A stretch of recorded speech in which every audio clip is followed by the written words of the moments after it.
নমস্কাৰ আপোনালোক সকলোকে পুনৰবাৰ স্বাগতম জনাইছো মই মজিদ বন্ধুসকল পলকতে চামক আজি সন্ধিয়াৰ 7টা গুৰুত্বপূৰ্ণ খবৰ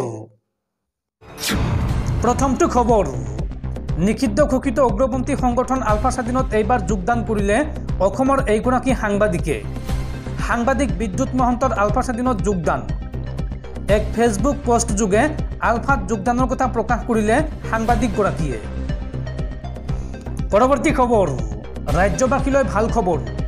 ৰাজ্যত হ্ৰাস পাইছে অপৰাধজনিত ঘটনা এনচিআৰবিৰ তথ্যক লৈ মুখ্যমন্ত্ৰী হিমন্ত বিশ্ব শৰ্মাই সংবাদমেল পাতি জনালে এই কথা ৰাজ্যত হ্ৰাস পাইছে অপৰাধজনিত ঘটনা এনচিআৰবিয়ে প্ৰকাশ কৰিছে এই তথ্য এই সন্দৰ্ভত বুধবাৰে জনতা ভৱনত মুখ্যমন্ত্ৰী হিমন্ত বিশ্ব শৰ্মাই এক সংবাদমেল সম্বোধন কৰে এনচিআৰবিৰ তথ্য অনুসৰি ৰাজ্যত পূৰ্বৰ তুলনাত হ্ৰাস পাইছে অপৰাধমূলক ঘটনা ৰাজ্যত 2020 চনত সৰ্বমুঠ অপৰাধৰ সংখ্যা আছিল 1,21,609টা 2021 চনত 1,33,139টা 2022 চনত এই গোচৰৰ সংখ্যা 68,937টালৈ হ্ৰাস পায় আনহাতে 2023 চনত এই গোচৰৰ সংখ্যা 56,202টালৈ হ্ৰাস পাইছে শেহতীয়াকৈ এনচিআৰবিয়ে প্ৰকাশ কৰিছে এই তথ্য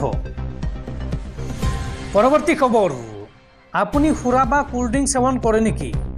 যদি কৰে তেন্তে সাৱধান সুৰা আৰু কোল্ড ড্ৰিংক সেৱন কৰা সকলোলৈ বাজিছে বিপদ ঘণ্টা মাৰাত্মক ৰোগৰ অন্যতম কাৰক হৈ পৰিছে এই কোল্ড ড্ৰিংকছ সুৰা আৰু কোল্ড ড্ৰিংকছৰ ওপৰত অত্যাধিক কৰ আৰোপৰ আহ্বান বিশ্ব স্বাস্থ্য সংস্থা চমুকৈ WHOৰ সুৰা আৰু কোল্ড ড্ৰিংকছে জীৱন কাঢ়িছে লাখ লাখ লোকৰ সুৰাপানৰ ফলত প্ৰতি বছৰে বিশ্বত 2.6 মিলিয়ন লোকৰ মৃত্যু হৈছে সুৰা আৰু কোল্ড ড্ৰিংক সেৱন নকৰিবলৈ আহ্বান বিশ্ব স্বাস্থ্য সংস্থা চমুকৈ WHOৰ সুৰা আৰু কোল্ড ড্ৰিংকছৰ ওপৰত অধিক কৰ আৰোপৰ পৰামৰ্শ বিশ্ব স্বাস্থ্য সংস্থাৰ অত্যাধিক সুৰা আৰু চেনিযুক্ত পদাৰ্থ সেৱন কৰা সকলোলৈ দুখবৰ চেনিজাতীয় পদাৰ্থ আৰু সুৰাৰ ওপৰত অধিক কৰ আৰোপৰ আহ্বান বিশ্ব স্বাস্থ্য সংস্থাৰ যাতে সাধাৰণ জনতাই এই পদাৰ্থসমূহ কমকৈ খায় বিশ্বৰ 194খন দেশলৈ এই আহ্বান বিশ্ব স্বাস্থ্য সংস্থাৰ চেনি আৰু মিঠাজাতীয় খাদ্যৰ ওপৰত উৎপাদন শুল্ক আৰোপৰ আহ্বান অস্বাস্থ্যকৰ খাদ্য সেৱনৰ ফলত প্ৰতি বছৰে 8 মিলিয়ন লোকৰ মৃত্যু হৈছে সুৰা অস্বাস্থ্যকৰ খাদ্যৰ ওপৰত অধিক কৰ আৰোপে জীৱন ৰক্ষা কৰিব লাখ লাখ লোকৰ আৰু মাৰাত্মক ৰোগৰ অন্যতম কাৰক হিচাপে পৰিচিত হৈ পৰিছে এই কোল্ড ড্ৰিংকছ সুৰা আৰু কোল্ড ড্ৰিংকছে জীৱন কাঢ়িছে লাখ লাখ লোকৰ সুৰাপানৰ ফলত প্ৰতি বছৰে বিশ্বত 2.6 মিলিয়ন লোকৰ মৃত্যু হৈছে সুৰা আৰু কোল্ড ড্ৰিংক সেৱন নকৰিবলৈ আহ্বান জনাইছে বিশ্ব স্বাস্থ্য সংস্থা চমুকৈ WHOৱে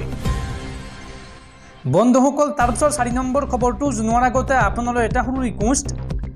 যদি তেওঁলোকে এই ভিডিঅ'ত লাইক কৰা নাই তেন্তে প্লিজ এটা লাইক কৰি দিয়ক আৰু এনেকুৱা ধৰণৰ নতুন নতুন ভিডিঅ' পাবলৈ চেনেলটো ছাবস্ক্ৰাইব কৰি কাষত থকা বেল আইকনটো প্ৰেছ কৰি ৰাখক পৰৱৰ্তী খবৰ ৰাজ্যত পুনৰ অসম আৰক্ষীৰ এনকাউণ্টাৰ এইবাৰ দুৰ্ধৰ্ষ ডকাইতক লক্ষ্য কৰি অসম আৰক্ষীৰ গুলীচালনা নগাঁও আৰক্ষীৰ গুলীত আহত হৈছে উমৰ ফাৰুক নামৰ এটা ধৃত ডকাইত ৰাজ্যত পুনৰ আৰক্ষীৰ এনকাউণ্টাৰ এইবাৰ দুৰ্ধৰ্ষ ডকাইতক লক্ষ্য কৰি আৰক্ষীৰ গুলীচালনা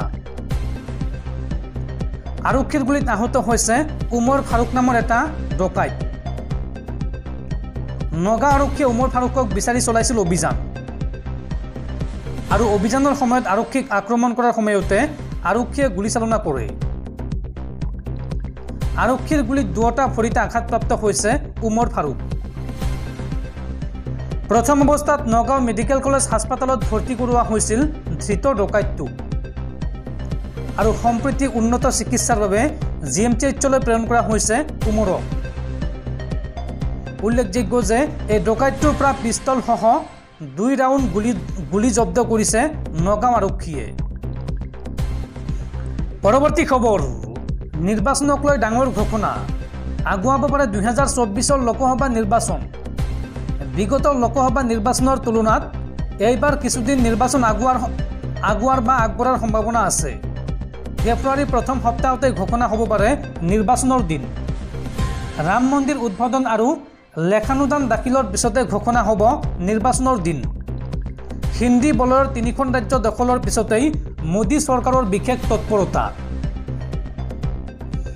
পৰৱৰ্তী খবৰ, পুনৰ একত্ৰীকৰণ কৰা হ'ব ৰাজ্যৰ বিদ্যালয়সমূহ আৰু এই একত্ৰীকৰণ প্ৰক্ৰিয়াত